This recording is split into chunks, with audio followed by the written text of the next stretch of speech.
Assalamualaikum warahmatullahi wabarakatuh. Adik-adik mahasiswa dan juga pemirsa UGTV dimanapun Anda berada. Salam jumpa dengan saya, Sandi Suryo Prayogo, di acara Literasi Tim Teaching Join Modul. Acara ini dapat disaksikan melalui televisi digital pada kanal siaran UGTV, dapat juga melalui web UGTV pada URL ugtv.co.id. Rekaman dari episode kali ini nantinya juga dapat disaksikan melalui YouTube pada kanal UGTV Official. Selama 90 menit ke depan, kita akan mengulas materi dengan tema utamanya, yaitu Digital Models in Supply Chain Management. Nah, tentunya di sini saya ditemani oleh narasumber yang sangat kompeten di bidangnya. Nah, lebih baik kita sapa terlebih dahulu narasumber kita. Yang pertama di sini kita kedatangan narasumber, yaitu Bapak Profesor Dr. Insinyur Yandra Arkeman, MN, yang merupakan dosen pengampu join modul dari IPB University. Apa kabar, Prof? Ya, alhamdulillah kabar Ini baik. baru pertama kali saya ketemu Prof ya. Iya. Ini di pertemuan kali ini kita akan membahas tadi tentunya terkait dengan digital model in supply chain. Nah, di sini Prof Yandra sudah menyiapkan bahan materi yang sangat menarik dan juga kita akan berdiskusi dengan Prof Yandra terkait tema tersebut. Nah, kemudian yang kedua di sini kita kedatangan juga narasumber, yaitu Bapak Dr. Tubagus Maulana Kusuma Eskom MNSC yang merupakan dosen pengampu join modul dari Universitas Gunadarma. Apa kabar, Pak? Alhamdulillah sehat, Mas Sandi. Ya, kalau saya dengan Pak Bembi sudah sangat sering ketemu dan tentunya pemirsa IGTV sepertinya sudah sering juga menyaksikan saya dan Pak Bembi berdiskusi di literasi ya, Pak ya. Sudah kayak supply chain. Ya, tapi supply chain baru pertama kali ini ya, Pak. Iya. Oke. Ya, pada segmen kita yang pertama kali ini kita akan membahas tadi terkait dengan tema utama digital modul in supply chain management. Nah, di sini supply chain yang merupakan artinya rantai pasok ya, manajemen rantai pasok. Nah, mungkin sebelum kita masuk ke paparan atau mungkin dari materi Prof Yandra, saya ingin tanya sedikit dulu nih, Prof, terkait dengan supply chain. Kalau di agroindustri itu supply chain itu meliputi apa aja sih, Prof? Kalau secara umum aja, Prof. Ya, baik. Di agroindustri tentunya kita bicara dengan supply chain barang-barang hasil pertanian dalam arti luas, yaitu pertanian, peternakan, perikanan, dan barang-barang kehutanan dan seterusnya, mulai dari hulu sampai ke hilir, end to end. Kalau dari peternakan ya dari peternakannya, kalau dari pertanian ya dari kebunnya, sampai ke hilir. Hilirnya most of the barang-barang pertanian itu kan jadi makanan, Ya, tapi betul, tidak betul. semua. Nah, jadi sampai ke meja makan. Oke. Jadi makanya orang sebut dari from land to table. Ya, jadi dari lahan ke table, ke meja makan. Demikian ya. Oke, baik. Terima kasih, Prof. Nah, itu gambaran umumnya seperti itu. Jadi supply chain itu bagaimana rantai pasok atau bagaimana rantai dari hasil-hasil agroindustri yang dari entah itu pertanian tadi, perhutanan, perikanan, ya, Prof, ya, kelautan, peternakan. Itu bagaimana tahapannya sampai di meja kita dan siap untuk dimakan, begitu, Prof? Ya, ya. Oke. Ya, baik, Prof. Di sini Prof Yandra juga sudah ada materi terkait dengan digital model in supply chain management. Nah, mungkin secara detail Prof Yandra akan memaparkan terkait dengan yang barusan secara umum dijelaskan. Nah, setelah itu kita akan berdiskusi singkat terkait hasil yang atau terkait paparan yang nanti akan dijelaskan oleh Prof Yandra. Baik, saya persilakan Prof untuk memberikan materinya. Baik, terima kasih para pemirsa UGTV. Assalamualaikum warahmatullahi wabarakatuh. Siang ini saya akan menyampaikan tentang digital model in supply chain management. Seperti dia sampaikan tadi, bahwa semua barang yang kita makan umumnya 90% itu barang pertanian untuk dimakan, 90% lainnya itu adalah untuk yang lain, bisa obat-obatan dan lain. From end to end, from land to customer, from land to table, itu harus di-manage, harus diatur. Kalau tidak tentunya akan terjadi kelangkaan atau harganya naik atau kita tidak bisa memperolehnya, sudah habis dan seterusnya. Nah, salah satu cara memanagenya itu adalah dengan menggunakan teknologi digital. Next. Nah, teknologi digital tentu saja juga bergradasi ya. kita mulai dengan manual, teknologi digital, kemudian teknologi digital maju atau teknologi digital terkini yang nanti akan saya sampaikan, yaitu dengan teknologi blockchain ya. Dan ini adalah publikasi saya tentang itu. Next. Nah, ini adalah outline presentasi saya. Jadi kita bicara dulu tentang manajemen rantai pasok dan permasalahannya. Dan permasalahan ini kita harus hadapi dengan menggunakan teknologi digital. Dalam hal ini teknologi digital yang tergolong 4.0, industri 4.0 atau 5.0, seperti ya yang paling banyak digunakan sekarang adalah artificial intelligence, blockchain, kemudian IoT, big data analytic, sampai ke superkomputer bahkan quantum computer. Tapi dalam kesempatan kali ini saya lebih fokus kepada artificial intelligence dan blockchain, dan mungkin blockchain yang lebih banyak karena saya akan memfokuskan untuk ke blockchain. Berikutnya. Nah, kita lihat di sini bahwa teknologi digital itu digunakan di hulu, di pertanian ya. Jadi kita tidak lagi bicara tentang pertanian konvensional, tetapi kita bicara tentang pertanian maju, pertanian modern, di mana mulai dari hulunya sudah kita otomatisasi dengan menggunakan teknologi digital maju seperti yang terlihat dalam gambar. Dalam gambar ini kita menggunakan drone, tidak drone biasa, tetapi drone yang dilengkapi dengan artificial intelligence. Berikutnya. Nah, sekarang apa sebenarnya ya manajemen permasalahan yang ada di rantai pasok ya kita ini. Berikutnya. Nah, kita sekarang banyak orang membicarakan tentang krisis pangan, ya, kelangkaan pangan, ketahanan pangan.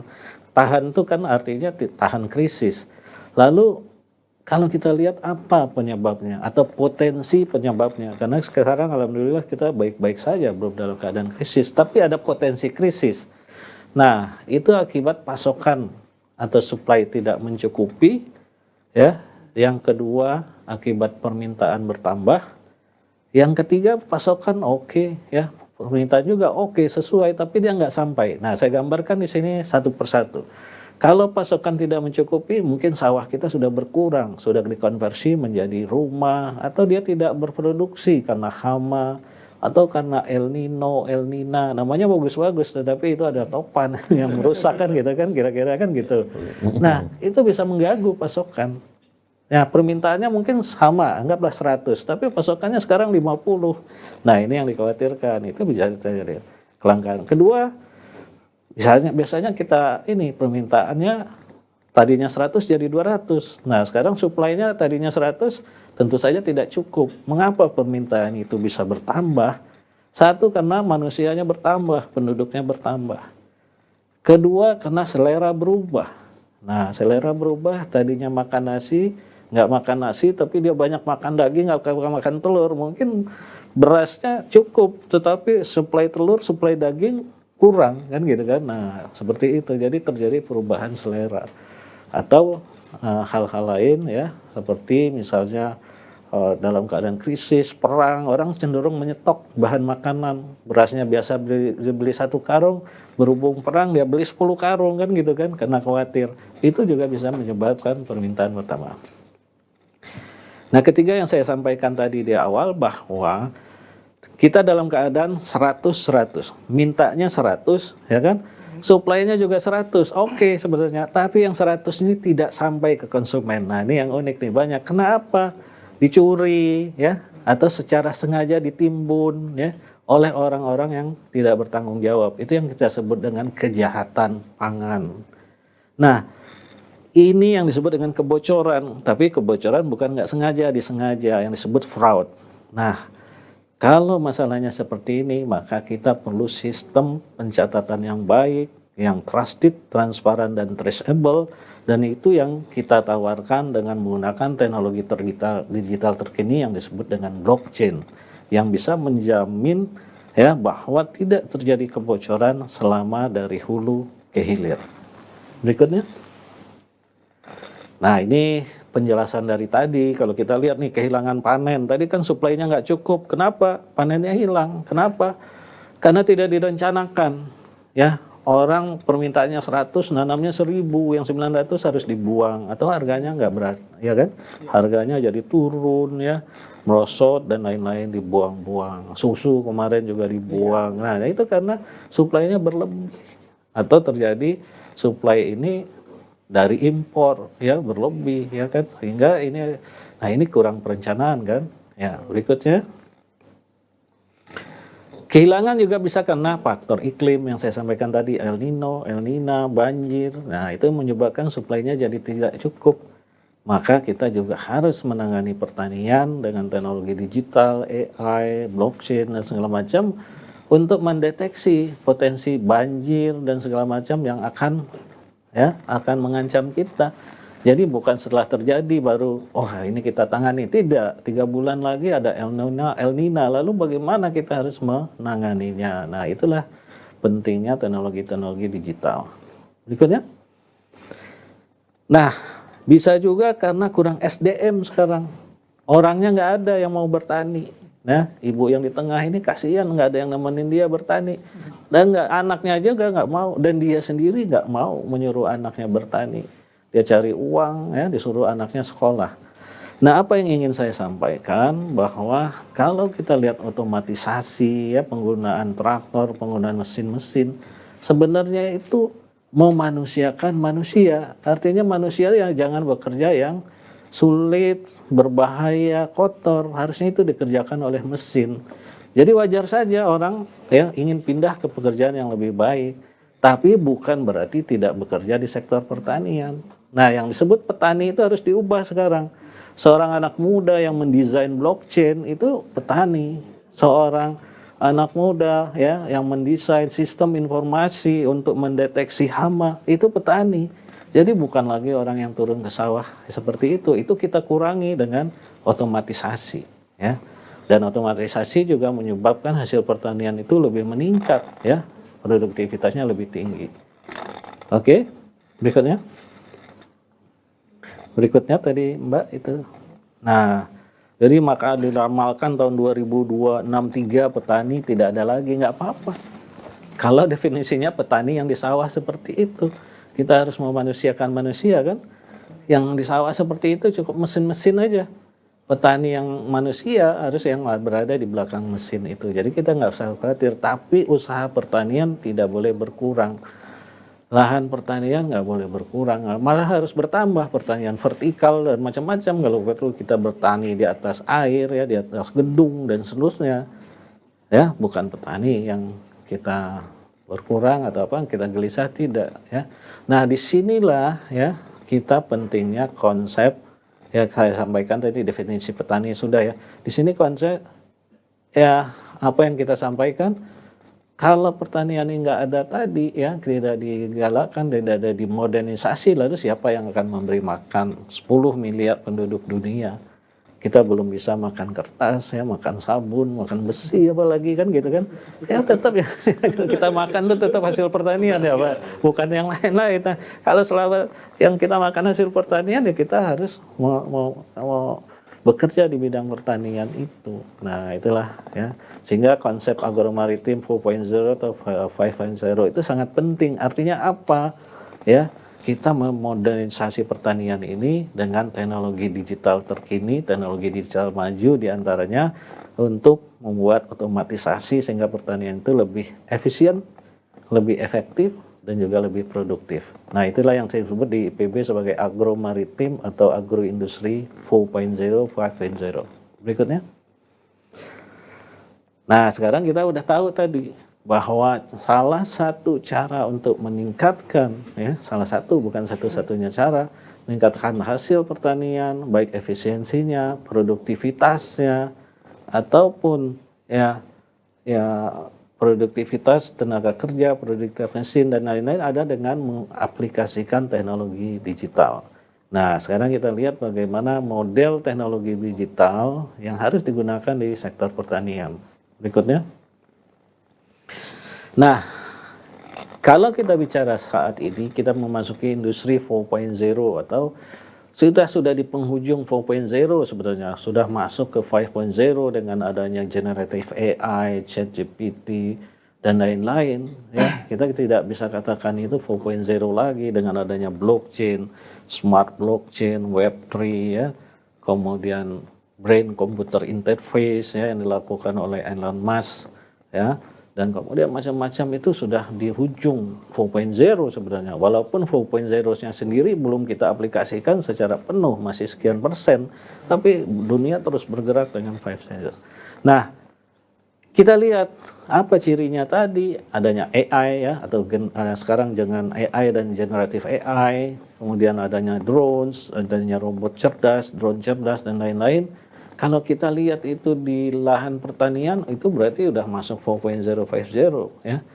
Nah, ingat di sini pertaniannya juga bukan di hulu saja, tapi hulu ke hilir. Pertaniannya, transportasinya yang disebut dengan logistik 4.0, ya. Kemudian di industrinya sendiri, ya, memproduksi dari kentang menjadi bubur kentang, itu pakai teknologi-teknologi 4.0 sampai ke distribusinya ke tangan konsumen, itu dilakukan dengan teknologi 4.0, 5.0. Nah, berikutnya. Nah, kalau kita lihat, ini adalah teknologi yang ada di 4.0, 5.0. Satu AI, ya, artificial intelligence.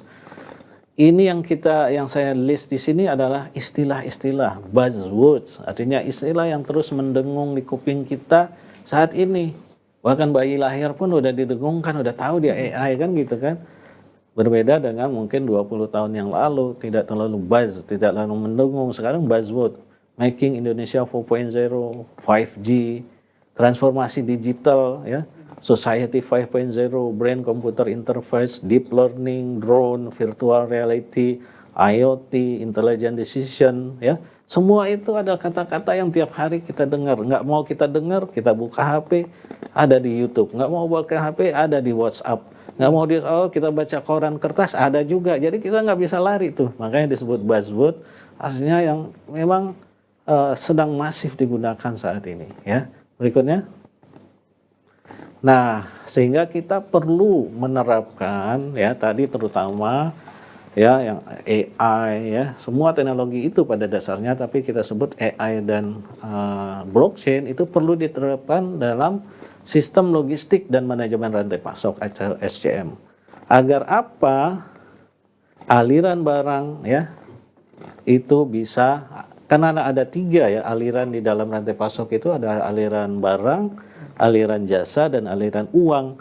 Ketiga aliran ini, flow of material, flow of money, and flow of information, itu harus diatur, harus direcord dengan menggunakan teknologi terkini, dalam hal ini sistem informasi terkini, ya.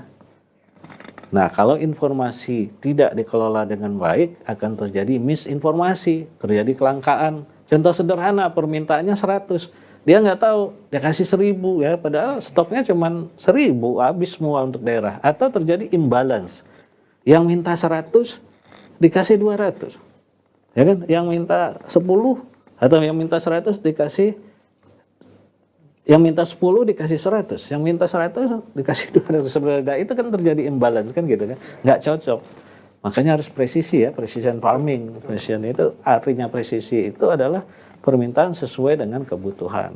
Nah, apalagi Indonesia ini 30 sekian provinsi, ya, 34 provinsi, ya. Dia minta 100, cuman kita kirim 200, ya, kita kekurangan kan. Sementara yang minta 20 atau itu kita kasih, nggak kita kasih kan gitu, karena udah habis gitu, ya kan. Nah, itu tidak diingat. Timbul kelangkaan, ya, di provinsi itu nggak stabil. Provinsi A banyak, provinsi B malah kelangkaan. Nah, harusnya kan tersedia untuk seluruh rakyat Indonesia. Berikutnya. Nah, ini yang saya sebutkan dengan sistem agromaritim, agro SCM atau agro supply chain management presisi tinggi. Presisi tinggi artinya apa? Demand diberikan sesuai dengan, ya, dia akan dipenuhi sesuai dengan real demand-nya, real time demand-nya berapa. Kemudian supply juga bisa diketahui dengan baik, ya. Jadi kalau memang demand-nya 100, kita langsung cek supply-nya, apakah benar ada 100.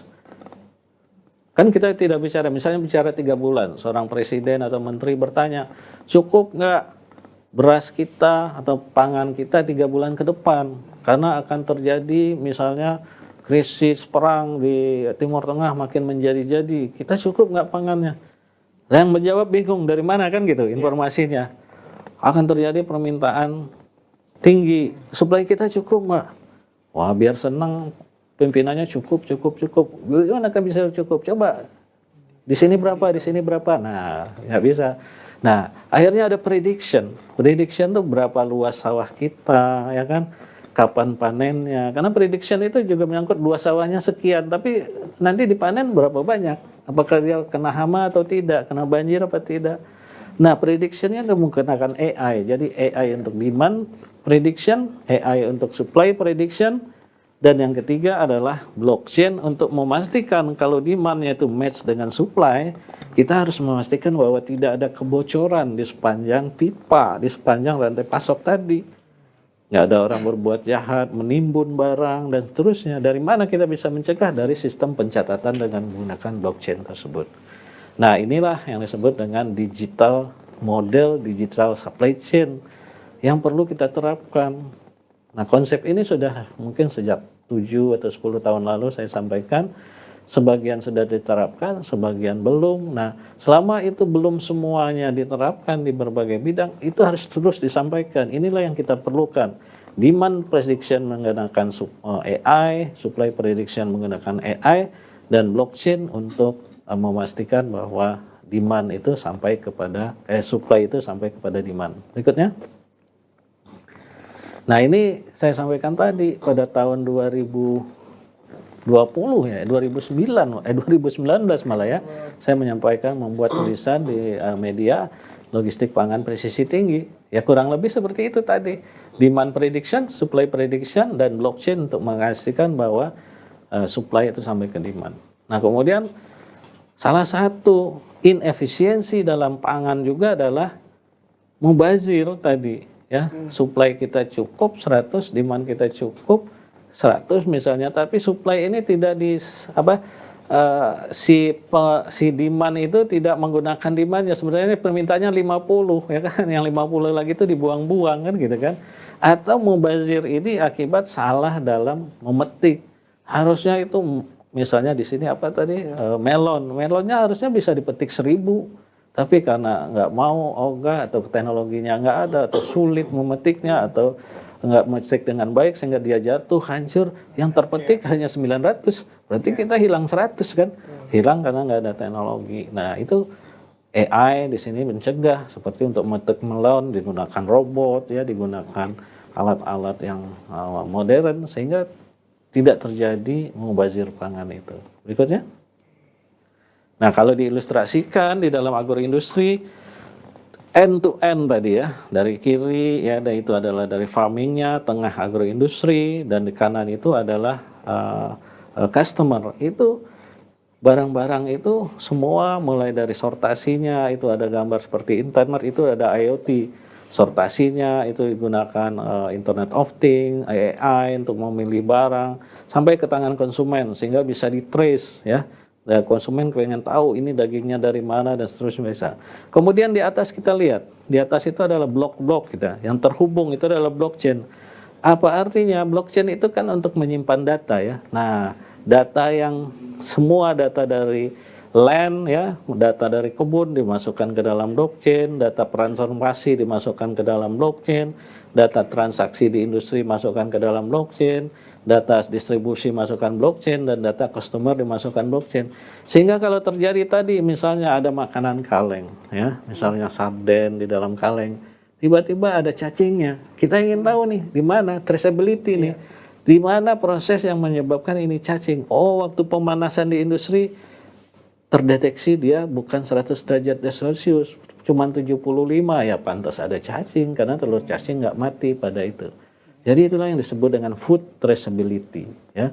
Atau bercampurnya, kok sapinya 100 ekor, harusnya dagingnya kalau dijadikan abon cuma 100 ton misalnya ya kan, 100 ekor 100 ton. Tetapi ini abonnya ada 200 ton nih. Nah, itu daging apa lagi di dalamnya? Daging celeng, daging ular, ya, dicampur kan gitu kan. Bagaimana kita men-trace-nya itu? Ya, pengoplosan. Untuk mencegah pengoplosan itu kita gunakan teknologi blockchain yang mencatat di sepanjang itu. Sehingga nggak bisa orang ngibul, wah kok sapinya 100 kilo, 100 ekor, kok kamu jadi abon 100? Nggak mungkin. Nah, itu kita mendeteksi adanya kecurangan. Nah, saya ada satu case bahwa nonton di TV dulu di investigasi ada suatu perusahaan di Depok, ya, dia produksi madu, dijual di apotek-apotek. Setelah diperiksa karena ada pelaporan, ternyata nggak ada setetes madu pun di industrinya dia. Yang ada itu gula merah, yang ada itu tepung, yang ada apa itu. Jadi tidak ada setetes madu pun. Jadi itu ada berarti dia kan berbohong. Kalau itu dilacak, kamu katanya produsen madu, kamu ngambil madu dari mana? Dia pasti nggak bisa menyebutkan kan sumbernya kan. Langsung terdeteksi itu adanya penipuan. Jadi seperti itu. Sehingga blockchain itu tujuannya itu untuk mendeteksi otentifikasi asal usul produk itu bisa diidentifikasi. Berikutnya. Saya pikir selesai ya, terima kasih. Itu yang bisa saya sampaikan, mudah-mudahan bermanfaat. Ya. Ya, baik, terima kasih banyak, Prof. Ya. Nah ini sedikit Prof ingin nanya. Ini kan tadi kan kompleks ya Prof ya. Jadi dari mulai awal produksi, bahkan dari produksi bahan mentah ya Prof ya. Dari produksi bahan mentah itu banyak sekali aliran, jenis-jenis alirannya, entah aliran dari sisi barangnya, aliran transportasinya, terus tadi aliran uangnya gitu Prof ya. Nah itu kan berarti jika kita ingin menerapkan blockchain, ini harus diterapkan ya secara keseluruhan kan Prof ya. Nggak bisa separuh-separuh gitu Prof. Misalkan kita nerapinnya cuma baru dari petani ke tengkulak istilahnya, ke pengepul. Tapi kan untuk berikutnya kita nggak tahu lagi tuh kalau kita baru menerapkannya hanya separuh gitu Prof ya. Berarti kan kalau kita ingin menerapkan suatu sistem blockchain itu kita harus menerapkan langsung ke rantainya sampai selesai. Nah itu kalau kita ingin mencoba menerapkannya, itu memulainya dari mana nih Prof? Ya, baik, memang betul. Tidak bisa separuh-separuh, harus end to end ya. Betul. Maka from land to customer tadi, sehingga kita bisa melacak ya. Nah, itu dimulainya ya boleh dari mana saja yang paling available ya, paling datanya paling available. Seperti biasanya kalau kita ingin dari hulunya dulu, boleh. Dari hulunya dulu kita lihat di sapinya ya berapa jumlahnya, dipotongnya bagaimana, kalau kita ingin men-trace kehalalannya apakah ada juru potong halal dan seterusnya. Kemudian baru nanti dijual kemana, kita trace lagi ya, kemudian mengangkutnya pakai apa dan seterusnya. Dari ujung A ke ujung Z itu memulainya seperti itu. Memang mungkin saja tidak semua data tersedia mungkin dari pengangkutannya. Nah untuk kasus seperti itu ya kita pelan-pelan kita buat modelnya dulu, nanti datanya perlahan-lahan baru kita isi ya. Kalau tidak ya kita tidak memulai karena khawatir nggak ada data, modelnya juga kita buat, maka selamanya blockchain itu kan tidak ada. Jadi bikin modelnya dulu, nanti data secara perlahan-lahan baru dilengkapi ya sampai dia selesai. Demikian. Baik, berarti intinya kita harus membuat backbone-nya dulu nih Prof ya, bikin kerangkanya dulu gitu. Terus dari awal misalkan tadi sapi, ini berarti sapinya harus kita labelin ya Prof ya, diberi nama atau diberi nomor, diberi kode. Biasanya di kupingnya dikasih ini. Dikasih kode tag, Prof ya, tag dikasih tag ya, dikasih tag. Apabila dia ingin dipotong maka bagian pemotongan itu harus scan tagnya dulu. Kalau secara proses gitu Prof ya, di scan dulu, dapat kodenya, potong, nanti berubah jadi berapa kilo, berarti kan kode tersebut harus dilanjutkan ke bahan-bahan tadi Prof ya, ke bahan yang sudah dipotong-potong tadi. Nah, terus berarti kan kode itu akan berkelanjutan terus sampai akhirnya ketemu ke user begitu Prof ya? Iya, betul. Ya itu cukup rumit ya Prof ya, karena jalurnya tuh panjang gitu, perjalanannya sangat panjang sekali. Nah, tapi sepertinya kita harus jeda dulu sejenak nih Prof. Jadi mohon izin Prof Ian dan Pak Bembi, kita harus jeda dulu sejenak. Nanti di segmen berikutnya akan ada materi dari Pak Bembi, ini saya manggilnya Pak Bembi. Pak Bembi terkait dengan tadi juga melanjutkan supply chain agroindustri dengan penerapan teknologi digitalnya. Jadi jangan kemana-mana, kepada pemirsa UGTV, kita saksikan dulu jeda tayangan berikut ini.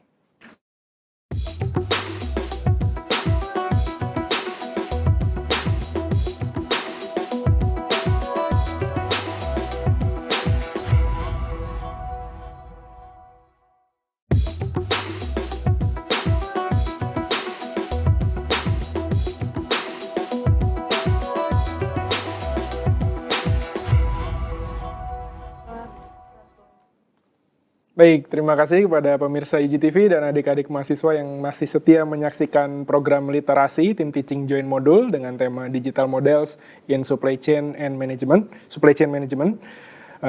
Bersama dengan Prof. Yandra, tadi sudah menyampaikan sedikit materinya, yang padahal penyampaiannya sederhana, Prof. ya, tapi kalau kita pikirkan itu kompleks juga ternyata ya sistemnya ya. Gitu. Di segmen kali ini, segmen kedua, narasumber kedua kita, Bapak Tubagus Maulana Kusuma akan menyampaikan materinya tadi terkait Digital Supply Chain for Sustainable Agroindustry. Nah mungkin sebelum masuk ke materinya, Pak Bembi, kira-kira apa aja nih Pak yang akan disampaikan terkait dengan penerapannya Pak? Iya, jadi Mas Andi. Ini sebenarnya kelanjutan dari yang disampaikan Prof. Yandra tadi ya, gitu ya. Jadi sekarang orang bilang zamannya AI, di mana-mana orang nyebut dengan AI ya. Bahkan sekarang sampai ke look kita aja di make up di AI gitu ya. Bahkan sekarang berbagai teknologi AI, meskipun ada positif dan negatif juga arahnya gitu ya. Nah, tapi ini tentunya ke arah yang positif diterapkan di supply chain ya. Tentunya dengan ada AI, big data itu ya. Tadi Pak Chandra sampaikan bahwa ada memprediksi, perencanaan itu ya semuanya. Dengan data tentunya ini yang jadi kunci sekarang data ini kan gitu ya, makanya sekarang data science ini menjadi penting ya gitu ya. Dengan data yang akurat tentunya perencanaan bisnis plannya semua akan akurat. Tapi kalau datanya juga nggak bagus, tadi kata Prof. Chandra, blockchain nggak ada gitu karena benar. Bergantung pada data itu kan gitu kan. Data. Iya, pada data itu gitu kan kata Mas Andi ya. Ya, baik Pak Bembi. Nah, di sini mungkin langsung saja Pak ke materi yang akan disampaikan oleh Pak Bembi terkait dengan Digital Supply Chain for Sustainable Agroindustry 4.0. Di sini ada role of AI and Big Data and Supply Chain optimization. Dipersilakan pada Pak Bembi untuk menyampaikan materi. Baik, terima kasih Mas Andi. Baik. Pemirsa UGTV dimanapun Anda berada, ada mahasiswa sedang menyaksikan acara literasi ini. Tadi di segmen sebelumnya Prof. Yandra sudah menyampaikan sangat lengkap ya terkait dengan spektrum ya di digital supply chain gitu yang dilakukan saat ini. Dan saya di segmen ini mencoba untuk menyampaikan kira-kira mungkin lebih narrow ya, lebih fokus kepada AI dan big data, penerapan dalam bagaimana kita mengoptimize supply chain ini gitu ya. Baik, berikutnya. Kalau kita lihat tujuannya sebetulnya dari modul ini adalah sebetulnya pertama adalah kita bisa memahami ya bagaimana artificial intelligence atau kecerdasan artifisial ini dan juga big data ini bisa melakukan transformasi ya terhadap tentunya terkait dengan pengambilan keputusan pada supply chain ya, karena decision making ini menjadi penting ya gitu dalam proses ini. Yang kedua adalah bagaimana kita membangun solusi berbasis AI ya untuk melakukan optimization atau optimasi pada sistem supply chain ya. Yang ketiga adalah menganalisis dengan menggunakan tentunya berdasarkan big data ya. Kalau kita bicara big data bukan berarti datanya banyak saja, tapi data ini kompleks dan bersumber dari berbagai macam sumber dan juga mempunyai struktur yang berbeda-beda. Nah, tapi ini akan membantu dalam efisiensi ya, supply chain juga memprediksi ya future trends. Demikian. Berikutnya, kalau kita bicara big data, apa sih sebenarnya key roles-nya ya, atau apa sih sebetulnya yang menjadi kunci ya atau peran dari big data ini dalam supply chain ya. Yang pertama tentunya data processing ya. Ini kita menganalisis bagaimana data-data yang terstruktur atau data tidak terstruktur. Contohnya misalnya kalau terstruktur ya database, sebagai semua terstruktur ya. Tapi kalau data-data yang sumber dari sumber yang lain misalnya seperti media sosial gitu ya, mungkin dari perakiraan cuaca, sebagai semuanya kan unstructured, ya bisa juga unstructured, bisa juga structured. Nah ini tentunya perlu diproses. Kemudian historical patterns ini pola-pola yang melampau ya, melampau. Jadi kita belajar dari data yang sudah lampau untuk mengimprove atau memperbaiki kinerja dari ke depannya ya. Jadi mungkin ini kalau zaman dulu sudah ada nih Mas Andi, kalau biasanya ada hisap ya. Kalau kita mau setiap kali ganti bulan pasti ada hisap ya. Dan itu kan sebenarnya statistik ya, lampau ya. Prediksi ke depan, makin datanya makin lengkap, makin prediksi ke depan juga makin akan lebih akurat gitu. Kemudian real time changes ini kalau ada adaptasi, kalau ada disruptif dan sebagainya, itu perlu adaptasi dengan cepat ya dengan kondisi yang ada. Boleh sekarang dengan adanya perubahan cuaca, ya perubahan iklim dan sebagainya, itu sangat mempengaruhi. Keempat adalah future trends ya. Jadi kita melihat prediksi apa yang akan kita lakukan ke depan ya, baik itu dari segi kompetisi dan sebagainya, dengan buka peluang kita untuk bisa lebih berkembang. Berikutnya, kalau bicara manfaat mungkin ya terkait dengan penggunaan AI dan big data di SCM atau supply chain management, atau ada 5 poin yang saya sampaikan di sini ya. Yang pertama adalah tentunya meningkatkan efisiensi ya. Jadi dengan otomasi hal-hal yang rutin bisa kita otomasi saja. Tadi Prof. Fira sampaikan juga bahwa petani itu di sawah kalau bisa duduk manis saja gitu ya, mesin yang bekerja gitu ya, nggak ada masih. Jadi yang rutin itu kalau manusia dibutuhkan pada saat pekerjaan yang tidak rutin, yang perlu spesifik skill ya, gitu. Yang kalau yang rutin biar mesin yang bekerja gitu ya. Kemudian juga mengimprove forecasting ya, kita melihat ke depan seperti apa, kita sekarang seperti apa, ke depan akan seperti apa ya, dengan ada perubahan iklim sebagainya, apa yang akan terjadi, tentunya perlu ada forecasting. Kemudian ada efficient resource allocation, pengalokasian sumber daya, ini juga menjadi penting, mengingat nanti akan terdampak pada bagaimana kita melakukan penghematannya atau cost savings. Yang kedua ada increase agility. Nah ini harus agile ya gitu ya, untuk beradaptasi dengan terjadinya disrupsi. Sekarang kita di era disrupsi dan juga adanya perubahan pada market tadi. Kalau tadi bahwa mungkin selera masyarakat berubah ya Prof. Yandra ya, berubah, kemudian berarti mesti ada perubahan strategi gitu ya, dan mungkin juga akan supply juga akan terpengaruh nih gitu kalau ada pergeseran yang tiba-tiba gitu ya. Maka perlu juga dilihat mampu juga beradaptasi dengan sistem itu, sehingga respons perusahaan atau respon dari bidang apa yang terkait juga akan lebih baik. Yang ketiga adalah improve decision making. Ini tentunya data driven ini semua decision making berhasil dengan data yang ada nih. Nah, sehingga data ini menjadi sangat penting dan harus bersih datanya. Dalam arti bersih, dalam arti data itu akurat ya gitu ya. Dan tentunya ini akan menjadi lebih baik karena dampaknya adalah kepada pengambilan keputusan. Nah ini kemudian berikutnya adalah cost reduction. Ini tentunya pasti ujung-ujungnya pasti akan lari kepada bagaimana kita melakukan penghematan ya, dari tadi juga ke efisiensi tadi ya. Misalnya mengoptimize rute gitu ya, inventory yang lebih efisien ya, kemudian juga predictive maintenance terkait dengan misalnya peralatan kita mungkin yang bisa kita prediksi kapan akan down, kapan kita mesti maintenance sebagainya, sehingga operasi akan berjalan terus dengan continue gitu ya, akan sustain, tidak sampai terjadi stall di tengah-tengah, jadi permasalahan supply dan sebagainya. Kemudian terakhir adalah customer satisfaction. Ini paling penting karena ini tadi from line to table, karena di table ini customer nih gitu ya. Kalau customer satisfied gitu dengan punya delivery-nya cepat, kemudian produknya juga bagus ya. Nah ini tadi jangan sampai dioplos ya Prof ya. Jadi kalau beli daging sapi ya murni sapi gitu ya. Walaupun mungkin kalau customer mungkin kalau lebih baik bayar mahal tapi kualitasnya bagus ya, daripada kemudian murah tapi dioplos misalnya gitu. Ini juga perlu. Berikutnya. Ya. Nah sekarang kira-kira apa saja yang dilakukan dalam optimization terkait dengan supply chain dari sudut pandang AI and big data gitu ya. Yang pertama adalah data driven demand forecasting. Ini tentunya semua forecast based on data. Ini data ini menjadi penting sekarang. Banyak perusahaan sekarang mulai aware dengan bagaimana data itu digunakan, dan tentunya harus valid ya gitu ya. Karena ini akan menjadi dasar dari langkah-langkah selanjutnya gitu. Kalau dalam istilah komputer pasti ada namanya garbage in, garbage out gitu ya Mas Andi ya. Nah, jadi kalau masukkan sampah, keluar juga sampah gitu ya. Jadi kita mesti benar-benar baik datanya. Yang kedua, inventory management and optimization. Tentunya penyediaan stok dan sebagainya perlu juga kita optimize ya. Tentunya dengan penggunaan AI ya, data-data lampau, kita melihat ke depan seperti apa permintaan dan sebagainya. Kemudian supply chain visibility. Nah, ini management tadi sempat ngobrol sama Prof Yandra terkait dengan visibility ini Prof ya, tentu aja ke transparansi ini gitu sistem ya. Ini tentunya perlu ada visibility, semua bisa melihat apa yang terjadi. Misalnya keterlambatan pasokan misalnya karena apa? Oh ternyata karena banjir di suatu lokasi. Maka kan ada delay. Kalau nggak ada tadi pencatatan ledger terkait dengan bahwa ada laporan bahwa ada teman-teman, kan yang customer-nya akan nunggu-nunggu ya. Janjinya seminggu kok 2 minggu baru datang dan pada berita kan gitu ya. Akhirnya pasti muncul komplain. Nah ini tentunya juga risk management, risiko juga perlu diperhitungkan.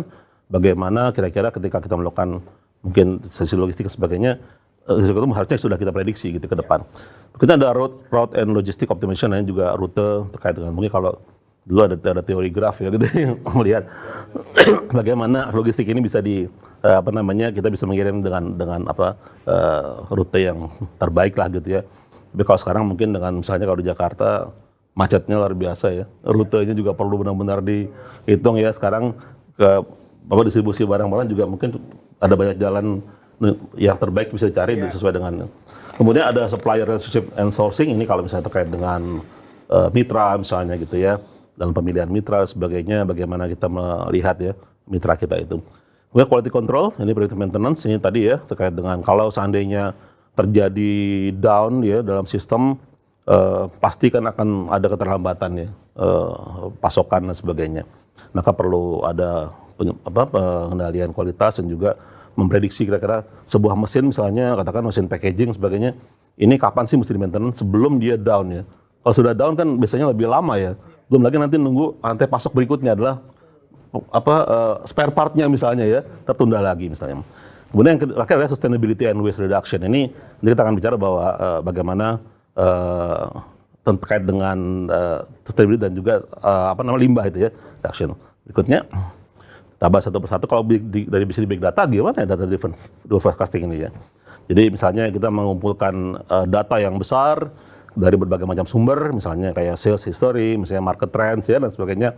Kemudian juga external factor kayak cuaca dan sebagainya ya. Lalu AI dan machine learning tugasnya apa kira-kira? Algoritma ini bisa menganalisis ya, memprediksi ya permintaan ke depannya, future demand ya, lebih akurat. Ya. Nah, mudah-mudahan juga bisa melakukan adaptasi atau adjustment ya terhadap atau melakukan forecasting terhadap perubahan untuk real time data ya. Datanya real time yang disesuaikan ya. Dan juga menekan atau menurunkan risiko overstocking atau stock out. Berikutnya, inventory management tadi, kalau big data sendiri melakukan real time data warehouse misalnya ya, kemudian production facilities, point of sale, sebagainya ya. Jadi melihatnya secara holistik ya, secara keseluruhan ya, inventory itu tentunya terrekord dengan baik.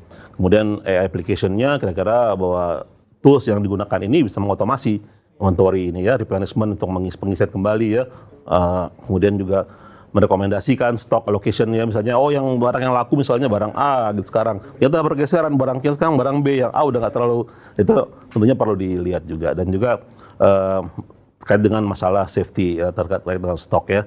Nah ini juga bisa juga mendeteksi pola-pola inefisiensi di inventory movement ya, mana yang tidak efisien dalam inventory movement. Berikutnya, dari supply chain ini visibility and risk management, yang pertama big data dengan bantuan sensor bisa ya, dengan IoT device tadi sampaikan juga ada Prof Yandra bahwa bisa mengenerate data yang tentunya bisa kelihatan ya, visible end to end ya. Supply chain ini melakukan tracking ya, sekarang bahkan truk-truk itu sudah punya tracking device GPS ya, ketahuan dari mana, dia berapa lama spending, penggunaan bahan bakar sebenarnya semua bisa diukur. Dan juga kapan misalnya transit delay sebagainya. Nah, risk managementnya sendiri AI bisa melakukan perhitungan misalnya, mengidentifikasi misalnya, memprediksi misalnya potential disruptions ya. Ini lagi musim tadi ada El Nino ya Prof ya. Nah, itu kapan nih kira-kira ya? Dan sekarang kalau kita ngirim nih, kira-kira daerah itu kira-kira kena nggak? Lagi atau mungkin lagi bencana banjir, lagi musim hujan gini, kita lewat rute yang mana, risikonya apa? Kan itu bisa diprediksi ya. Gitu ya, dari data sources misalnya ada news feeds atau ini yang tadi unstructured ya gitu ya, social media atau weather patterns ya. Kemudian juga assess dampak yang terjadi dan juga risiko ya, dan juga memberikan suggestion atau saran terkait dengan contingency plan yang dilakukan. Berikutnya terkait dengan rute dan logistik, ini big data melakukan real time traffic data ya, paling gampang sekarang mungkin dengan Google Map ya, paling mudah ya. Tapi ini tentunya harus real time dan memonitor traffic yang memang dilakukan oleh dalam proses logistik ini. Kemudian fuel cost ya, dan juga delivery schedules ya, tentunya dalam perencanaan logistik. AI-nya sendiri dengan machine learning ya, mengoptimize tadi rute-rutenya, delivery routes, tentunya yang cost-nya paling rendah ya, gitu ya, cost paling rendah. Mungkin bisa juga yang dekat malah mahal ya, karena mungkin macet, antrian di pelabuhan gitu ya. Yang jauh malah lebih murah karena mungkin tidak perlu antri misalnya. Kan totalnya kita hitung ya, reduce fuel consumption ya, kemudian improve delivery times ya. Kemudian juga ada predictive analytics ya, membantu mengelola fleet ya atau armada kita dengan melakukan forecasting ya, potential breakdown atau adanya kerusakan pada kendaraan. Berikutnya, nah ini terkait dengan supplier dan sourcing ya. Jadi big data ini dalam kaitan misalnya procurement ya, misalnya menggunakan data dari supplier performance-nya, supplier ini kira-kira bagus atau enggak ya gitu ya. Menilai, melakukan assessment, cost-nya, reliability-nya gitu ya. Nah, AI sendiri toolsnya ini bisa analisis data ini untuk identifikasi ya, kira-kira supplier mana yang terbaik ya gitu ya, kita bisa negotiate baik. Nah, kemudian predictive analytics ya, prediktif berarti memprediksi ke depan, forecast supplier performance issues ya, misalnya seperti masalah finansial dari apa namanya suppliernya gitu ya, kemampuan finansialnya, kemudian delivery delay-nya, dan juga mungkin memberikan saran terkait dengan proaktif ya, measures.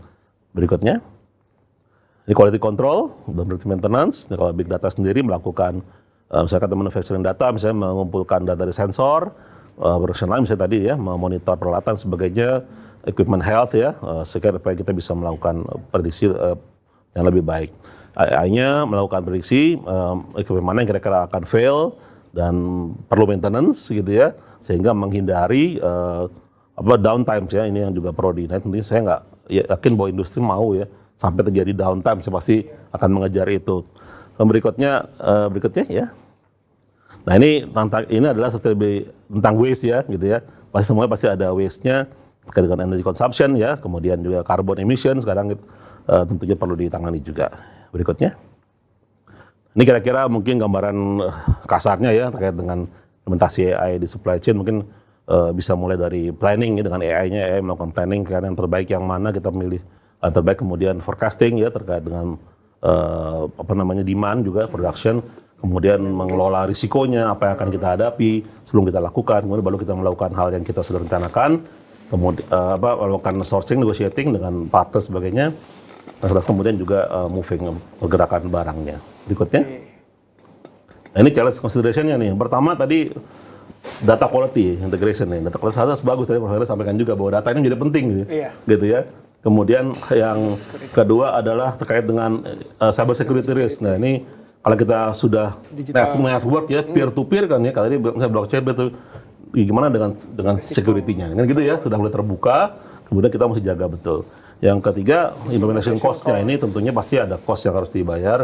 Implementation cost ini karena meskipun kita melihat bahwa ini punya precision sebagai baik, tapi pasti ada cost-nya dan itu perlu dipertimbangkan juga. Yang keempat adalah change management. Nah, ini kait dengan manusianya nih, adaptasi terhadap workflow, juga mentrain staff-nya atau pihak-pihak yang terkait. Yang berikutnya, selanjutnya ya. Next. Slide berikutnya. Nah, oke. Ya, oke. Ini yang terakhir nih ya, future directions. Kita pertama adalah melakukan integrasi, increase integration. Udah integrasi sudah ada, tapi kita mengincrease ya, meningkatkan ya AI dan big data untuk predictive analytics dan juga real time decision making. Yang kedua, penggunaan Internet of Things ya, IoT ya, dengan AI dan big data analytics ya, ini mengcombine. Kalau AI tadi sudah ada, tapi dicombine dengan big data dan AI, ini perlu di-improve ya, enhancing, supaya bisa menekan supply chain visibility. Yang ketiga, mengintegrasikan blockchain teknologi, tadi ya, dengan AI dan big data analytics, untuk memastikan data integrity, security ya, transparency across the supply chain, itu yang paling penting gitu ya. Kemudian penggunaan AI powered automation dari otomasi untuk merevolutionize warehousing, distribution, dan terakhir adalah advanced learning teknik untuk mengimprove supply chain risk management dan juga resilience. Ya, jadi mungkin itu tadi Mas Andi yang terkait dengan peran dari AI dan big data nih terkait dengan supply chain. Ya baik, terima kasih Pak Bembi. Nah ini saya ada yang ingin ditanyakan terkait dengan resource yang wasting gitu Pak. Karena kan kalau kita melihat supply dan demand, ya Prof ya, itu juga supply dan demand itu selalu berubah, gitu. Jadi susah untuk membuatnya konsisten. Untuk membuat supply dan demand konsisten di setiap bulan atau di setiap tahun itu kan hal yang sangat tidak mungkin. Gitu. Pasti akan ada perubahan, ada yang perubahannya perlahan, ada yang perubahan yang tiba-tiba. Gitu. Nah ini yang agak repot nih kayak yang perubahan tiba-tiba. Apabila tiba-tiba demand-nya naik besar, berarti kan yang dari inventory atau enggak dari seluruh supply harus mengirimkan ke demand yang dituju. Gitu. Misalkan awalnya demand-nya itu 200 nih Prof. Pak Bambi. Terus tiba-tiba dalam waktu singkat dia butuh demand sampai 1000 gitu. Berarti kan seluruh inventory dan seluruh supply yang bisa menyuplai harus memberikan supply-nya ke demand tersebut. Nah, berarti kan akan ada juga tiba-tiba kayak untuk transportasinya yang tadinya cuma butuh rata-rata mobil sehari, misalkan 2 mobil, berarti kan bisa tiba-tiba langsung dadakan jadi 5 mobil, berarti butuh 5 driver, butuh banyak box kontainer atau box packing yang disiapkan untuk melakukan pengiriman. Nah, setelah waktu-waktu itu selesai, yang 1000 tadi selesai, berarti kan akan ada tiba-tiba kembali lagi ke penurunan, balik lagi ke 200. Sedangkan kita udah menyiapkan mobil, udah nambah tuh mobilnya, udah nambah jadi 5, drivernya udah nambah jadi 5, terus alat packingnya udah beli, karena mempersiapkan supply yang besar. Nah itu kira-kira bagaimana nih Pak cara menanggulangi hal-hal yang seperti itu?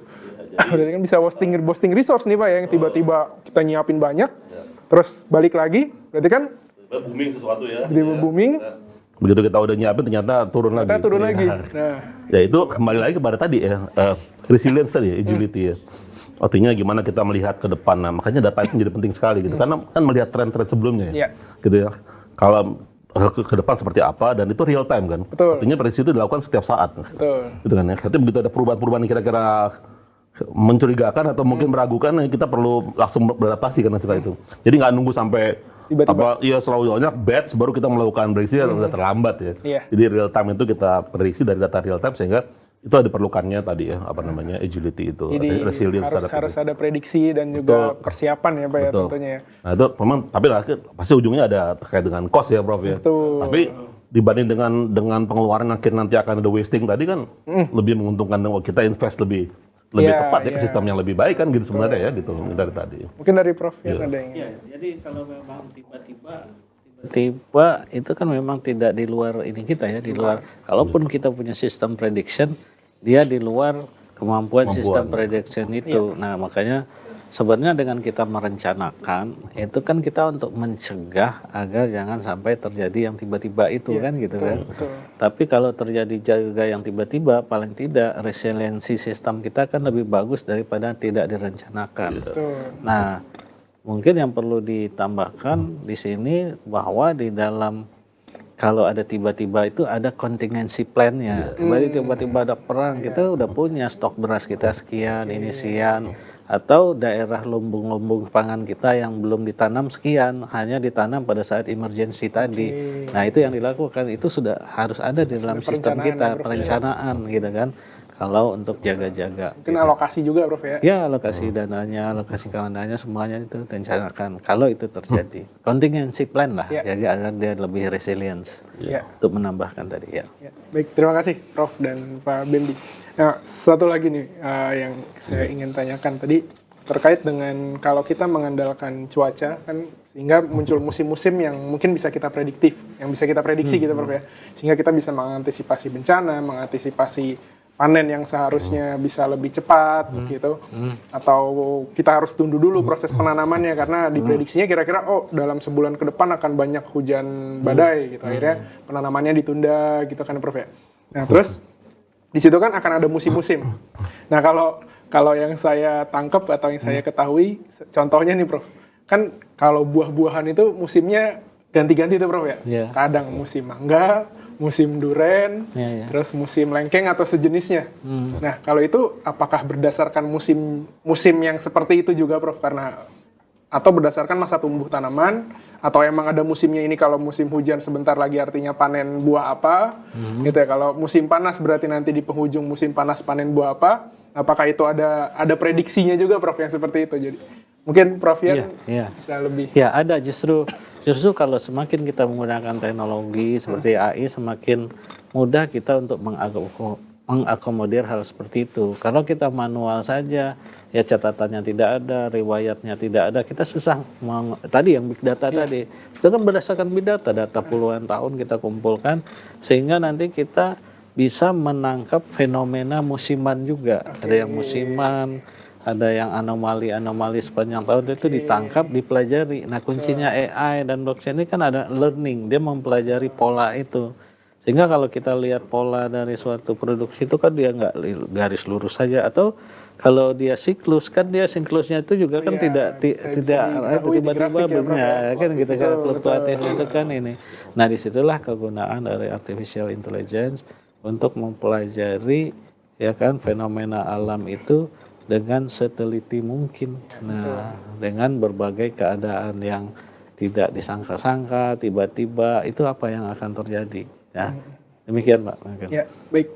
Terus berarti selain dengan big data juga kalau dengan cost yang lebih besar kan sebenarnya kita bisa membuat itu jadi konsisten ya Prof ya. Misalkan contoh kayak di Teknopark kan kita punya beberapa greenhouse yang cukup besar Prof. Dan sebenarnya kan greenhouse itu ditujukan untuk menghindari kasus-kasus musiman seperti itu Prof ya. Karena kan kalau lagi musim hujan tanaman apa tidak bisa tumbuh gitu. Tapi sedangkan kalau kita buat di greenhouse atau area tertutup yang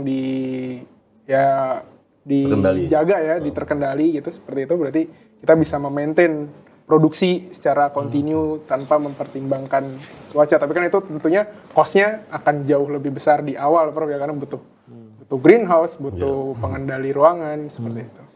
Ya, terima kasih Prof Yan dan Pak Bembi. Nah, ini sebenarnya ada tayangan, mungkin kita coba saksikan nanti setelah jeda dulu. Jadi mohon izin Pak Bembi dan Prof Yan, kita harus jeda dulu sejenak. Nanti di segmen berikutnya akan ada beberapa video-video terkait dengan penerapan pada digital pertanian digital. Jadi sebelum kita ke segmen berikutnya, kita harus jeda dulu sejenak. Jangan kemana-mana, saksikan dulu tayangan berikut ini.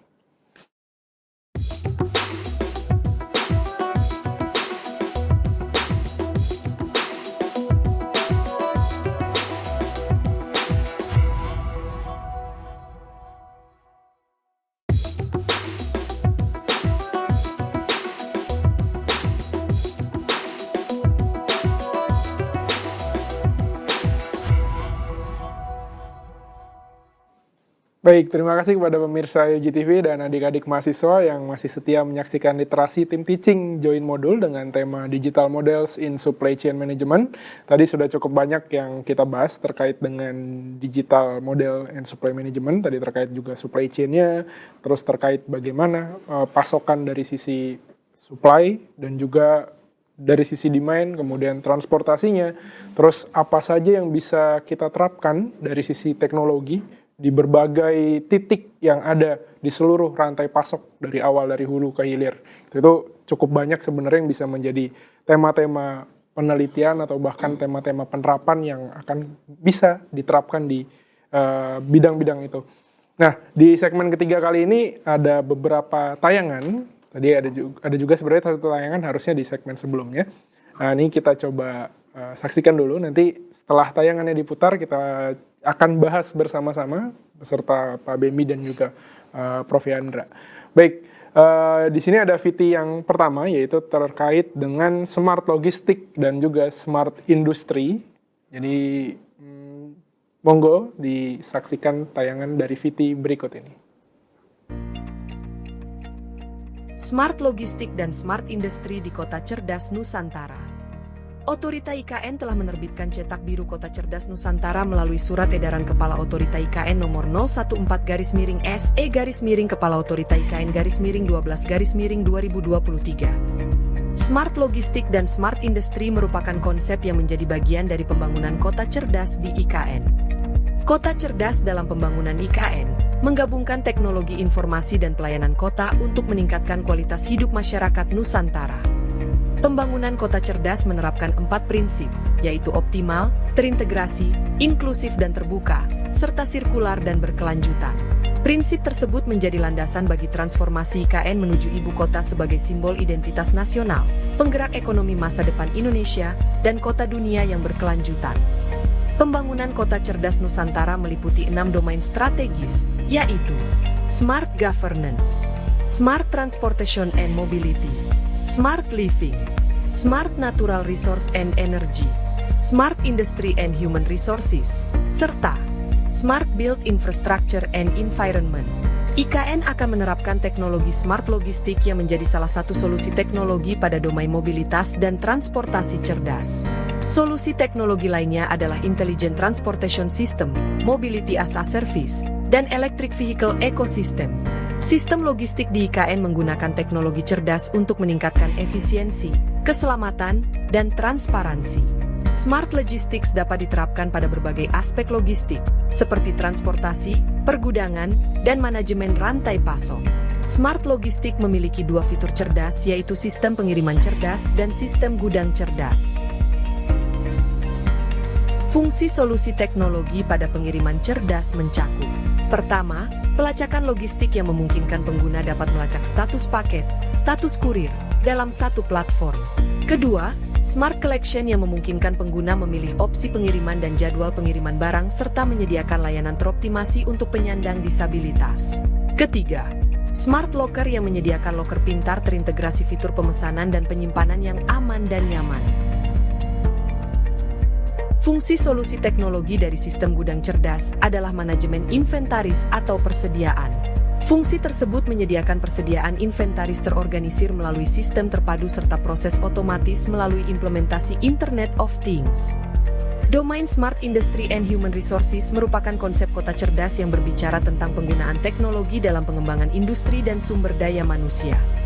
Dalam wadah konsep kota cerdas di IKN, integrasi teknologi dari hulu ke hilir dalam domain Smart Industry and Human Resources menjadi fondasi utama. Penerapan teknologi canggih di sektor industri bertujuan mendongkrak efisiensi operasional serta respons yang lebih fleksibel terhadap perubahan pasar. Di sisi sumber daya manusia, pendekatan upskilling menjadi landasan untuk mempersiapkan angkatan kerja menghadapi evolusi terus-menerus dalam dunia industri. Sosialisasi yang intensif ke masyarakat menjadi kunci untuk mengajak partisipasi aktif dalam perjalanan transformasi kota. Salah satu solusi tepat guna untuk subdomain ini adalah penerapan digital platform untuk usaha kecil dan menengah. Platform tersebut meliputi infrastruktur teknologi khusus seperti platform digital untuk membantu usaha kecil menengah, UKM, dalam menjalankan kegiatan operasional, pemasaran, penjualan, dan manajemen secara digital. Platform ini terdapat juga dashboard analisa data mengenai rantai pasok logistik dan informasi pasar terkini. Sistem digital untuk UKM mencakup 2 fungsi solusi teknologi. Pertama, pendukung UKM lokal yang menyediakan layanan UKM untuk berjualan melalui kanal digital, promosi usaha, penyaluran insentif, serta pelatihan dalam satu platform. Kedua, analisa rantai pasok dan pasar yang menyediakan layanan dashboard dan analisa data terkait dengan rantai pasok logistik dan informasi mengenai harga pasar terkini. Barusan kita saksikan terkait penerapan smart teknologi yang nantinya akan diterapkan di IKN, di Ibu Kota Nusantara. Nah tadi di antaranya itu ada smart logistik, kemudian ada smart inventory. Nah ini sejalan nih dengan apa yang sedang kita bahas nih, ya Prof ya. Nah di situ ada smart logistik dulu mungkin dari sisi inventory. Nah yang saya penasaran untuk saat ini nih ke Prof Yandra dulu terkait dengan logistik saat ini, terutama di bidang agroindustri, itu saat ini itu seperti apa sih yang real yang ada di lapangan dan yang ataupun yang bahkan seharusnya yang diterapkan di logistik itu seperti apa? Mungkin Prof Yan punya gambaran. Ya, baik, yang ada di lapangan saat ini tentu saja kita bukan lagi sistem logistik yang konvensional, yang manual ya, tetapi sudah terdigitalisasi. Namun degree of digitalization-nya, derajat digitalisasinya belumlah tinggi secara rata-rata. Mereka sudah gunakan komputer mungkin dengan software, tapi belum menggunakan AI, belum menggunakan blockchain ya. Baik untuk sistem transportasinya, kemudian juga sistem inventory-nya, sistem collection, sistem distribution, itu belum menggunakan AI. Ada tapi masih sebagian. Kemudian untuk sistem traceability-nya, pelacakannya juga ada, tapi kita masih menggunakan kebanyakan masih menggunakan sistem-sistem yang software-software yang belum menggunakan blockchain, tetapi sudah menggunakan traceability program. Tidak harus pakai blockchain memang, tetapi ada fitur yang mengharuskan kita pakai blockchain karena sifat-sifatnya yang tadi yang trusted, transparan, dan traceable. Kalau dengan AI dia akan menjadi smart, menjadi banyak lagi problem-problem yang kompleks yang bisa diselesaikan. Jadi statusnya sekarang sudah terdigitalisasi, tapi belum sampai advance digital teknologi diterapkan secara penuh. Secara sebagian sih mungkin sudah ada yang pakai AI juga, tapi belum semua aspeknya. Demikian. Ya, baik. Terima kasih. Mungkin dari Pak Bembi ada yang ingin ditambahkan? Ya, mungkin katanya transisi atau transformasi menuju ke arah sana itu juga mungkin perlu tadi ya, artinya kesiapan SDM, segala macam itu juga perlu disiapkan juga. Kemudian mungkin tadi di yang pertama Sanadi sempat menanyakan juga ya, gimana kalau bertahap ya gitu ya. Mungkin bisa juga terkait cost juga ya. Mereka belum menerapkan secara penuh juga, atau juga bisa tadi mungkin knowledge ataupun mungkin belum semua mungkin memahami apa konsep tadi secara menyeluruh ya gitu ya, sehingga kan sudah digital gitu, sudah bisa tracking gitu, tapi belum secara utuh ya terlaksana gitu. Nah ini faktornya banyak juga ya. Tadi mungkin di slide saya tadi sampaikan juga bahwa memang kendala-kendala itu kayak penerapan AI sebagainya gitu ya, yang akan meningkatkan nih kemampuan intelijensi sistem itu ya untuk menjadi smart itu kan sebenarnya intinya itu ya, gitu ya, sehingga bisa memprediksi, menganalisis sebagainya kan lebih baik lagi. Mungkin kalau kita lihat yang sekarang sudah mulai menerapkan itu di logistik pengiriman di marketplace Pak ya. Karena kan kalau di marketplace itu kita beli sesuatu itu detail banget informasinya. Apa yang kita beli dikirim oleh siapa gitu ya. Bahkan kita tahu ini barangnya tuh dikirim langsung ke bagian logistiknya atau dijemput oleh logistiknya ke produsen atau ke yang menjual gitu. Pick up atau drop atau drop off barang. Itu udah ketahuan tuh di historinya ada kalau kita search. Kita jadi tahu, oh kita baru pesan 1 jam yang lalu, sekarang barangnya udah di request to pick up gitu. Dalam 1 jam itu udah request to pick up, atau bahkan udah ada barang sudah di drop di mana gitu ya, di logistik di daerah mana sudah di drop, terus kemudian ada historicalnya, barang sudah dibawa shipment ke mana melalui apa, itu ada yang sudah detail rinci, bahkan oleh siapanya juga kadang ada namanya, barang di pick up oleh siapa ke penjual, itu sudah detail. Rantainya juga bisa cukup panjang kalau ngomongin logistik barang yang kita beli sampai nyampe ke kita itu kan ada chain-nya cukup panjang. Nah itu mungkin jika diterapkan di seluruh bidang agroindustri itu berarti kan artinya sangat mungkin ya Pak ya. Karena ya ini kalau kita ngomongin marketplace itu kan dalam 1 hari penjualannya bisa jutaan barang gitu. Dan itu sudah berhasil di tracking sampai orang yang pembeli itu bisa ngelihat barang dia ada di mana.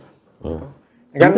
Mungkin juga tidak semua tidak semua kurir ya melakukan itu ya. Artinya ada satu kurir yang mungkin detail sekali, tapi ada kurir lain yang tadi belum. Belum ya. Sehingga kalau kita memilih misalnya katakan pengiriman melalui shipment-nya dengan apa, mungkin tiba-tiba muncul barang itu di mana, tiba-tiba ngebel di rumah udah sampai. Iya gitu betul. Ada juga seperti itu. Atau udah tunggu-tunggu udah mau sampai tapi kok malam baru sampai gitu. Jam 11 malam ngebel gitu barang datang gitu. Jadi berarti kan mungkin ada juga yang belum bisa memprediksi kapan kira-kira akurasi itu tadi ya. Masalah akurasi itu masih mungkin belum semuanya menerapkan secara penuh, sehingga belum semuanya bisa terlihat belum visible tadi ya. Visibility-nya mungkin belum terlihat secara penuh. Ya, benar sekali. Yang penting adalah apakah tadi datanya sudah ada, tapi apakah software itu bisa learning sesuatu dari data itu yang penting kan gitu ya. Jadi dari pengiriman ini dia learning, polanya kalau siang hari banyaknya orang mesen ini, kalau malam hari banyaknya ini, kalau daerah ini banyaknya sukanya mengirim ini dan seterusnya. Itu yang lebih penting sebenarnya, itu belum ditangkap saya pikir dengan software yang ada. Ya kan, atau seperti yang dibuat salah seorang mahasiswa S3 saya. Ini orang ngirim mangga nih dari Jakarta ke Balikpapan, Jakarta Surabaya dulu. Kondisi mangganya hari ini begini. nanti ditransfer misalnya pakai bis ya dengan kondisi begini. Nanti dia prediksi tuh sampai di Surabaya mangganya udah kayak apa. Kalau udah 30% sisanya udah 70% rusak, ya nggak usah dikirim lah, nanti percuma aja kan gitu kan. Nah, lalu ada solusinya dong agar dia tidak sampai rusak sebanyak itu. Nah, bagaimana sistem transportasinya, seperti apa naruhnya, suhunya seperti tekanannya seperti apa, seperti itu. Nah, itulah yang sebenarnya kalau orang bicara real logistik 4.0 seperti itu. Dan nanti seperti kalau kita mau smart logistik di IKN juga kita harus bisa yang memprediksi seperti itu dan juga memberi solusi, karena AI kan selain prediktif adalah preskriptif ya. Ya itu dia harus kasih resepnya kan ke preskriptif kan bagaimana caranya agar itu tidak terjadi. Saya pikir itu yang lebih penting ya. Itu berarti harus mengklasifikasikan berbagai macam jenis barang ataupun perang alat ataupun bahkan makanan yang akan dikirim Prof, karena kan mereka karakteristiknya beda-beda. Kayak buah-buahan kan kadang dikirimnya mentah di jalan matang dengan sendirinya pas kita udah manis gitu. Itu kan harus diperkirakan waktu pengirimannya. Terus ada juga buah-buah yang karakteristiknya nggak boleh terguncang keras. Jadi harus ada hal yang dipertimbangkan yang harus ada klasifikasi gitu. Dihitung juga mungkin ya kalau ngirim buah dari Jakarta sampai ke Merauke, buah yang dikirim itu mesti seperti apa? Harusnya seperti kalau apa? Yang sudah matang pasti akan busuk. Itu makanya sistem prediksinya harus. Harusnya ketika dibeli itu udah di subsistem udah bisa melihat itu kan gitu ya. Buah dipetik baru berapa hari nih, kan harus ada tadi, sekarang kita nanya datanya, kan, betul. saya mau beli kira-kira disaranin lagi sama yang beli jual kan. Kalau barangnya kalau bisa barangnya seperti ini, apa kondisi buahnya. Tapi kan itu by user intervention ya. Kalau daya kan harusnya kan si AI itu kan melihat ini dengan waktu sekian lama disruption-nya jadi apa gitu. Apalagi kalau misalnya kayak sekarang ada gunung lewat Tobi ya, meletus pasti kan ada disruption ya. Itu ada gangguan pasokan misalnya, diperhitungkan juga misalnya kan seperti itu. Kalau saya sering nanya itu alpukat, Pak. Alpukat itu pas beli pasti kondisinya nggak ada yang matang. Itu harus ditunggu beberapa hari sampai bisa dimakan dengan. Dan kalau baru dibeli itu nanya nih ke penjualnya, ini matangnya berapa hari lagi bang? Gitu. Oh 3 hari lagi ya, berarti nggak apa-apa. Saya beli kalau masih 2 minggu lagi mas, ya udah tar aja dah. Masih lama ya. Masih lama itu. Kalau sekarang nanya kan ke AI, jangan ke tukangnya. Betul. Udah ada datanya bro. Udah ada label-labelnya, ini buahnya kapan siap makan gitu ya. Oke. Nah itu terkait tadi dengan transportasi dan juga logistik. Nah ini ada VT berikutnya, Prof. Jadi di Universitas Gunadarma di UJ Technopark ini sudah menerapkan sebenarnya cukup banyak terkait dengan penelitian terkait dengan pertanian. Tadi seperti contohnya di drone itu kita juga sudah punya Prof drone untuk penyiraman hama. Itu kita sudah ada. Itu juga kadang suka diterapkan untuk lahan-lahan terbuka. Namun karena kita banyak greenhouse di sini jadi ya sebagian besar sayur-sayur dan buah-buah itu ditanamnya di greenhouse. Jadi udah ada sistemnya sendiri gitu, seperti cabai juga ada greenhouse, sayur-sayuran daun kita punya greenhouse vertikal, ada juga greenhouse dengan berbagai macam sistem. Terus yang hari ini sedang dipanen itu ada greenhouse melon, melon golden langkawi. Melon golden langkawi itu juga ditanamnya di greenhouse. Itu karena kalau ngomongin melon itu kan sebenarnya dia rentan Prof ya terhadap cuaca ya. Dia nggak boleh kebanyakan kena air, nggak boleh dingin, kelembabannya harus dijaga sehingga ya jika ingin terus-terusan continue panen per 2-3 bulan sekali, itu kita nggak boleh nanam di lahan terbuka. Karena perawatannya lebih sulit saat di lahan terbuka. Nah ini mahasiswa dan juga dosen sudah melakukan penelitian terkait dengan budidaya melon golden langkawi. Di sini ada VT-nya, mungkin bisa ditayangkan VT kedua tentang Greenhouse Horticultura Alpha yang membudidayakan buah melon golden langkawi.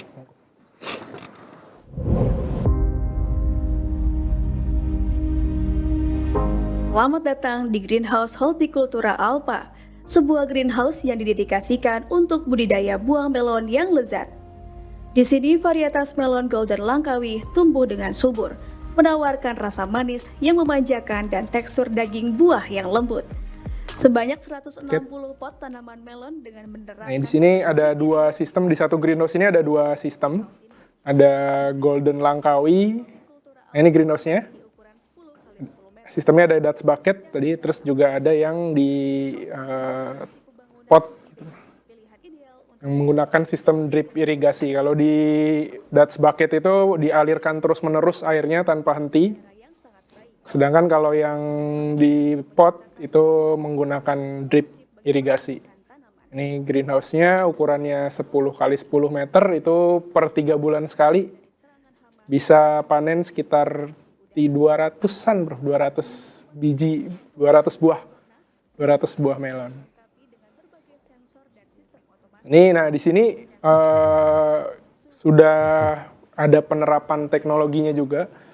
Ada pemantauan di sisi udaranya. Udara kan berarti yang perlu diperiksa itu cahaya, suhu, kelembaban dari udara, terus kalau di tanahnya itu berarti perlu diperiksa kelembaban tanah, terus kadar tanahnya juga seperti apa, suhu tanahnya juga berapa, terus di airnya juga.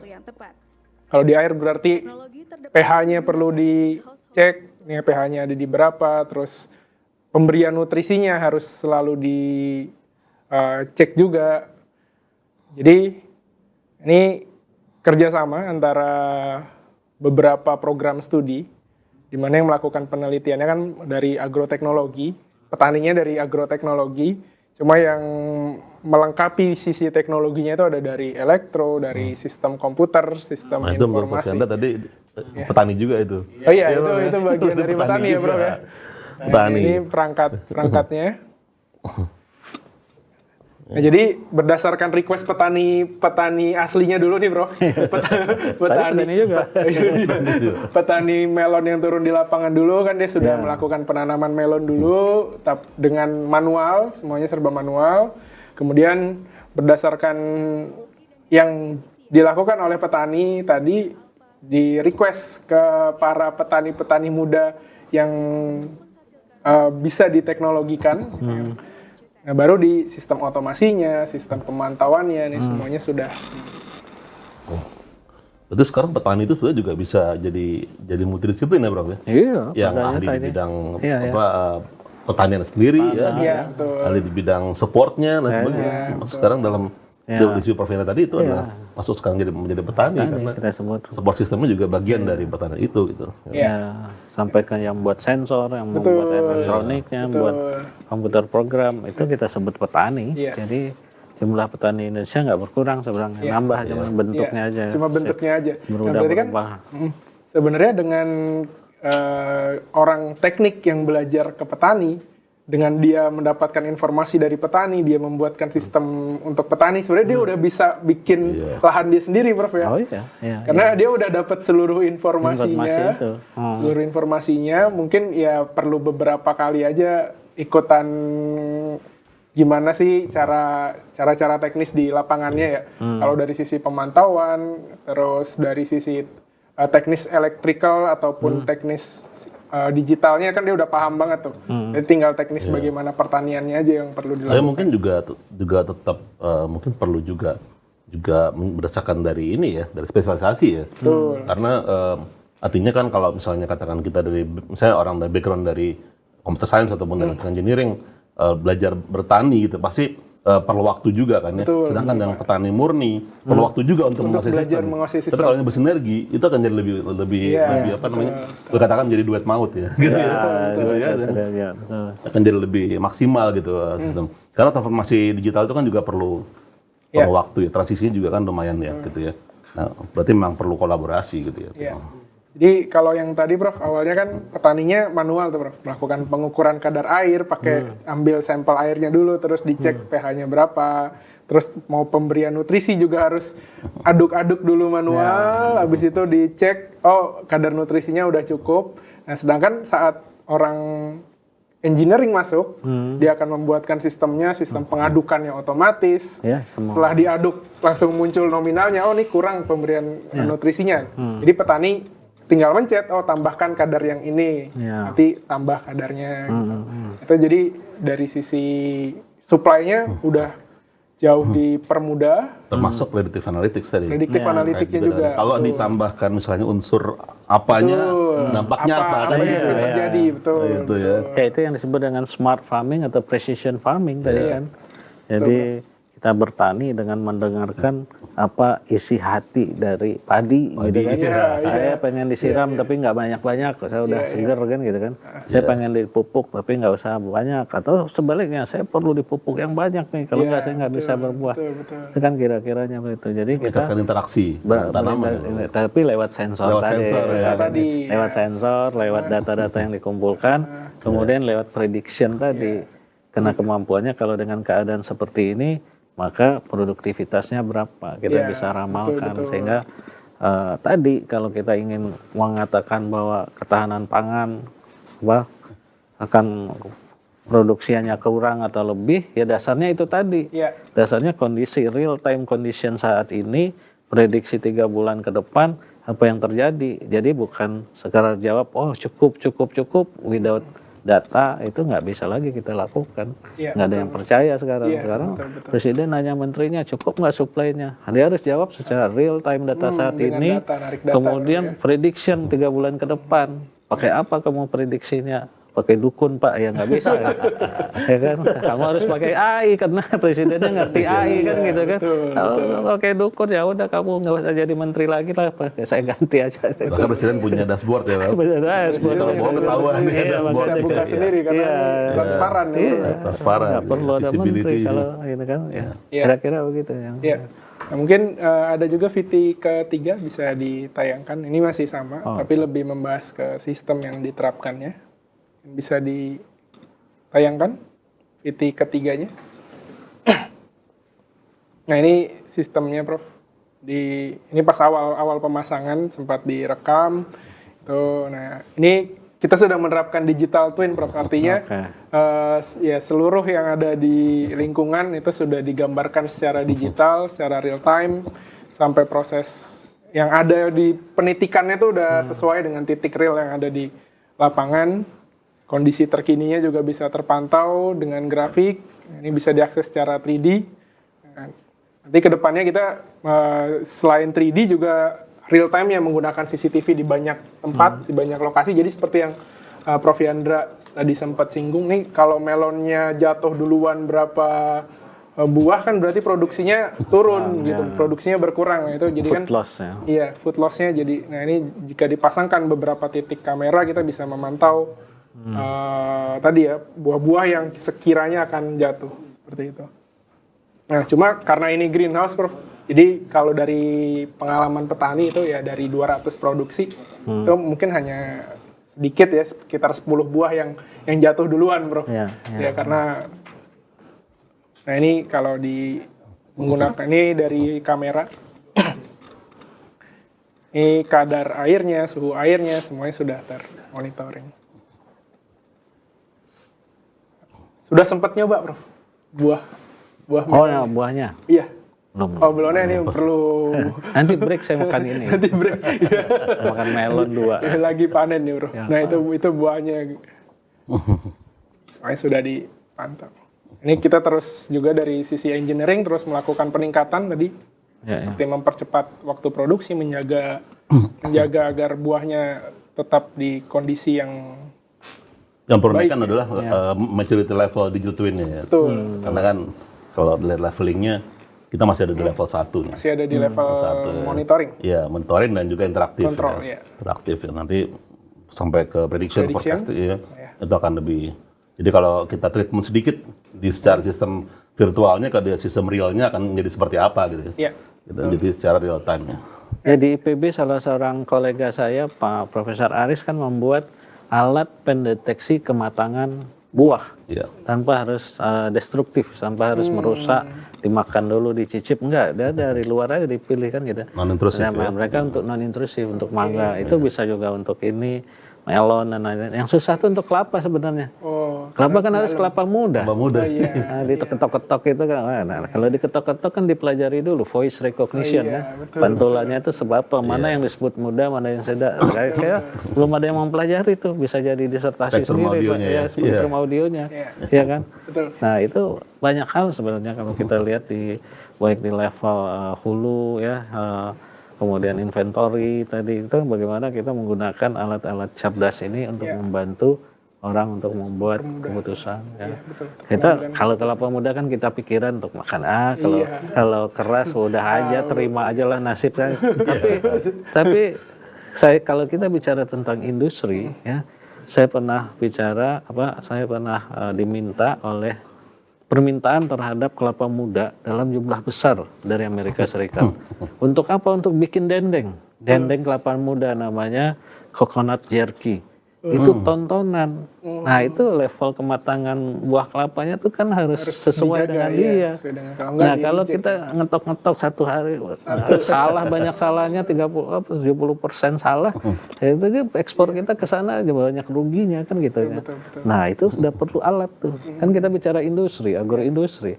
Kalau cuma satu kelapa ya, tapi bukan ribuan kelapa yang harus kita ekspor ke sana dengan kualitas yang dia inginkan. Kita bisa rugi banyak kalau tanpa alat-alat cerdas ini. Nah, inilah yang terus kita harus lakukan untuk membuat alat-alat yang di bidang smart agroindustri ini. Ya. Terus tadi terakhir nih Prof, terkait tentang melon, ini ada request dari petaninya karena ini di greenhouse. Jadi proses polinasinya itu dilakukan secara manual, Prof. Karena nggak ada serangganya kan, Prof ya. Jadi dilakukan manual antara bunga yang jantan dan betina itu dipetik, disambungkan ke betinanya secara manual. Jadi ini ada 200 melon itu satu-satu oleh petaninya, petik satu, petik itu bisa makan waktu seminggu sendiri karena dia harus memastikan ini metiknya dari batang ke berapa, terus ketemunya di batang ke berapa, gitu karena tingkat kemanisannya katanya beda, Bro. Beda, ya. Gitu. Jadi ya request nih gimana caranya biar bisa otomatis. Wah, berarti ini harus pakai robot nih, lumayan ya. Lumayan robot yang bisa ngitung nih ada di mana, metik terus itu yang agak-agak harusnya ada serangga. Harusnya ada serangga, ya. Robot serangga robot serangga. Nah, itu robot serangga yang berbentuk robot yang bisa carrier. Nah, betul. Ini saya pernah lihat ya waktu saya di Cornell University riset ya USA, riset mereka itu di robotics dan AI. Saya datang ke sana, itu bikin burung, ya kan? Burung terus disuruh nyari seperti burung di sini ya. Ruangan ini dikasih pintu dikit kecil. Burung itu disuruh terbang agar keluar ruangan ini. Kan saya belajar genetic algorithm, adaptive learning. Awal-awalnya dia nabrak sana, nabrak sini. Tapi kan learning terus dia kan. Suatu saat dia bisa benar keluar di sini. Ketemu dia kan. Nah, itu proses adaptive learning. Menyerbuk juga bisa dia. Nanti ajarin aja dia bagaimana itu. Tapi memang enggak semalam jadi, besok jadi kan. Nah, itu perlu pemikiran, perlu orang-orang pintar untuk membuat itu. Algoritma learningnya tuh biar cepat konvergen gimana. Jadi dia bisa memetik, bisa mencari polin itu, dia kan dikasih aja algoritma learningnya, nanti dia bisa. Jadi ya orang sekarang bikin robot itu ada robot semut, robot serangga, ya kan? Untuk perang itu robotnya kecil-kecil lah itu kan. Ya, nah itu seperti itu. Ya, saya pikir itu bukan hal yang ini. Mustahil. Ya, bukan hal yang mustahil, tapi memang kita perlu tadi, makanya riset AI itu perlu digalakkan dengan infrastruktur yang baik, orangnya juga harus pintar kan gitu kan, nggak bisa SDM yang mumpuni. Baik, terima kasih banyak Prof Yandra, terima kasih banyak juga Pak Bembi. Ya, pemirsa YGTV, sepertinya kita sudah sampai di penghujung acara literasi tim teaching kali ini, dan semoga yang telah disampaikan oleh narasumber dapat bermanfaat dan menambah hasanah keilmuan kita semua. Saya mengingatkan kembali bahwa acara ini dan rekaman dari acara ini dapat disaksikan melalui YouTube pada kanal YGTV Official. Sehat selalu dan semoga kita dapat berjumpa kembali di acara literasi berikutnya pada episode yang lain di mata kuliah atau mungkin mata kuliah yang sama atau mungkin mata kuliah yang lain. Saya Sandi Suryo Prayogo dan juga narasumber Prof Yandra dan juga Pak Bembi, Pak Tubagus Maulana Kusuma. mengucapkan terima kasih dan juga terima kasih kepada segenap kru yang bertugas. Kami izin untuk undur diri. Wabillahi taufik wa hidayah. Wassalamualaikum warahmatullahi wabarakatuh. Terima kasih.